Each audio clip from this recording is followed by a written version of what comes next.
Hello बच्चों, मैं Manoj Kumar, physics lecturer. आज आपका टॉपिक है प्रकाशिक तंतु, इंग्लिश में कहते हैं ऑप्टिकल फाइबर। सबसे पहले इसकी नीड्स क्या हैं वो थोड़ा समझ लेते हैं। आज का जो समय है वो तकनीकी युग का है एक तरह से, मान के चलो। और दैनिक जीवन में आप देखते होंगे, अगर आप इंटरनेट चलाते हैं तो कहते हैं कि नेट की स्पीड कम हो गई, बढ़ गई, सिग्नल कम थे, ज़्यादा आ गए। तो सिग्नल भेजना और रिसीव करना आज हमारी बहुत बड़ी आवश्यकता है। हम चाहते हैं सिग्नल को एक स्थान से दूसरे स्थान तक भेजें, जिसने भेजे कोई उसे रिसीव भी करेगा। तो सिग्नलों को, सिग्नल किस रूप में होता है वो तो बाद की बात है, वो भी आपको मैं इसमें नहीं बताने का। पर सिग्नल के द्वारा हम कोई संदेश, मैसेज, वीडियो, ऑडियो, ये सब सिग्नल के रूप में ही भेजे जाते हैं। और इन्हें भेजने की हमारे पास अलग अलग डिवाइसेस भी हैं। जैसे आपके घर में सेट टॉप बॉक्स में केबल का तार आता है, उसमें भी सिग्नल आते हैं।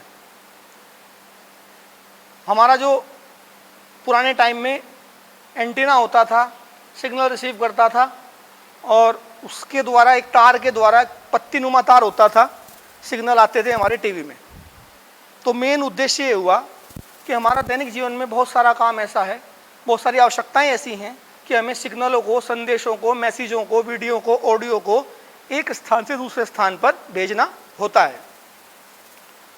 तो विज्ञान का युग है, तो हमारे पास ये जो प्रकाशिक तंतु है, ये भी एक ऐसी डिवाइस है जिसके द्वारा आप किसी भी सिग्नल को प्रकाश के रूप में, ये बात ध्यान रखनी है, सिग्नल कैसा भी हो उसे पहले किस में कन्वर्ट करेंगे, प्रकाश के रूप में। और सिग्नल को हम प्रकाशिक तंतु के द्वारा एक स्थान से दूसरे स्थान पर बिना ऊर्जा ह्रास के भेज सकते हैं। फिर से सुनिएगा, प्रकाशिक तंतु के द्वारा हम किसी सिग्नल को प्रकाश के रूप में एक स्थान से दूसरे स्थान तक बिना ऊर्जा ह्रास के भेज सकते हैं। इसमें एनर्जी का लॉस नहीं होता। देखा होगा आपने कि आपके घर गलियों में डिश के तार के साथ कुछ डब्बे से लगे रहते हैं, उन्हें कहते हैं एम्पलीफायर।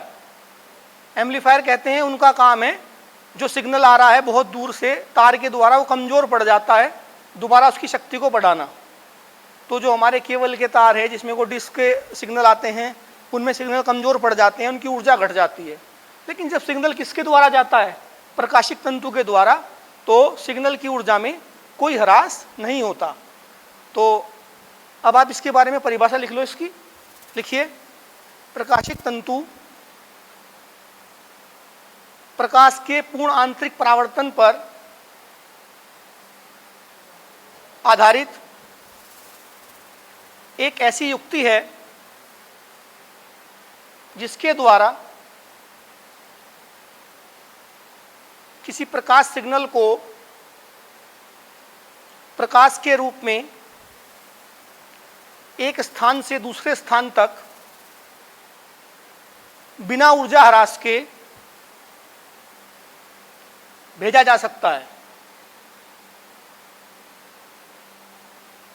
तो प्रकाशिक तंतु क्या है मैंने आपको बता दिया। पूर्ण आंतरिक परावर्तन आपको पता होना चाहिए इस टॉपिक को पढ़ने के लिए। कक्षा 10 में भी पढ़ चुका है आपने पूर्ण आंतरिक परावर्तन। तो देखते हैं ये कैसे बनता है। तो इसमें ये बहुत बारीक सा वायर होता है एक, मैं यहाँ बना रहा हूँ इसका चित्र।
ये प्रकाशिक तंतु मैंने बनाया, समझाने के लिए काफ़ी बड़ा चित्र बनाया। वैसे इसे अंग्रेजी में कहते हैं ऑप्टिकल फाइबर।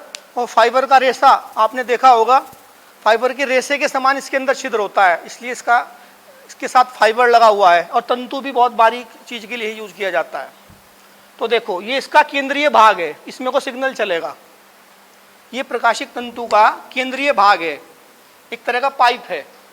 ये बना होता है उच्च गुणवत्ता के कांच का या क्वार्टज का। किसका बना होता है? उच्च गुणवत्ता के कांच का, बढ़िया वाला कांच या क्वार्टज का। और इसका जो अपवर्तनांक होता है वो होता है 1.7, और इस भाग को कहते हैं क्रोड।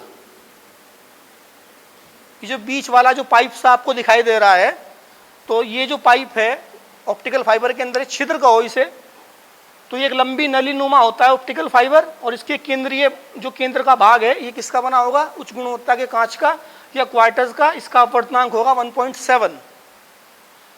और इस भाग को क्या कहेंगे? क्रोड कहेंगे। इसी में को सिग्नल चलेगा।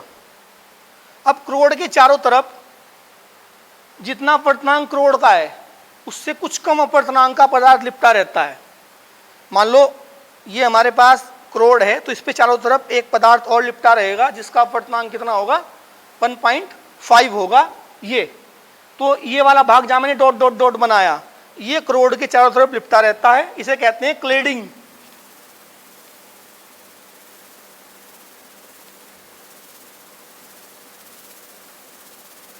या हिंदी में कहते हैं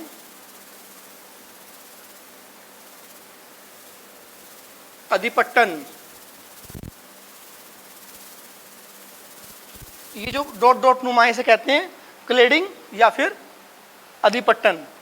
और इस पाइप की सुरक्षा के लिए इस पे बाहर प्लास्टिक का आवरण, जो मैंने ये क्रॉस क्रॉस के निशान लगा के बताया, ये होता है प्लास्टिक का आवरण। ये ऑप्टिकल फाइबर की सुरक्षा के लिए होता है। तो फिर से देख लेते हैं, इसमें ऑप्टिकल फाइबर में केंद्रीय भाग को क्रोड कहेंगे। इसका अपवर्तनांक 1.7 होगा। क्रोड घिरी होगी दूसरे पदार्थ से, इसका अपवर्तनांक 1.5 होगा। और इसे कहेंगे क्लेडिंग या अधिपट्टन। और क्लेडिंग के ऊपर प्लास्टिक का आवरण चढ़ा रहेगा इसकी सुरक्षा के लिए। और यहाँ से जब इसमें हम क्रांतिक कोण से अधिक कोण पर प्रकाश डालेंगे तो उसका क्या होता रहेगा? पूर्ण आंतरिक परावर्तन। और ये प्रकाश इसमें आगे बढ़ता रहेगा।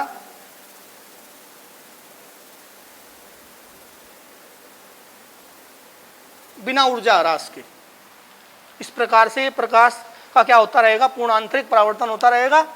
और ये प्रकाश इसमें बिना ऊर्जा ह्रास के सिग्नल की फॉर्म में आगे बढ़ता रहेगा। इस डायग्राम को आप बना लें, एक बार नोट कर लेते हैं। लिखिए, प्रकाशिक तंतु का केंद्रीय भाग कांच अथवा क्वार्टज का केंद्रीय भाग उच्च गुणवत्ता के कांच अथवा क्वार्टज का बना होता है।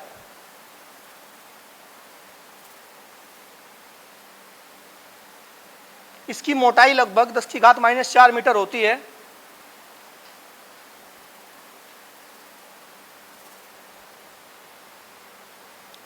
इस भाग को क्रोड कहते हैं। इसके चारों तरफ यानी कि क्रोड के चारों तरफ कम अपवर्तनांक वाले पदार्थ की एक परत होती है जिसे अधिपट्टन या क्लेडिंग कहते हैं। क्लेडिंग के चारों ओर प्लास्टिक का आवरण होता है। यह आवरण ऑप्टिकल फाइबर यानी प्रकाशिक तंतु की सुरक्षा के लिए होता है। ये तो हुई इसकी संरचना। अब लिखिए इसकी कार्यविधि।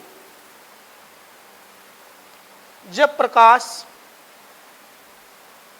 प्रकाशिक तंतु के एक सिरे पर क्रांतिक कोण से बड़े कोण पर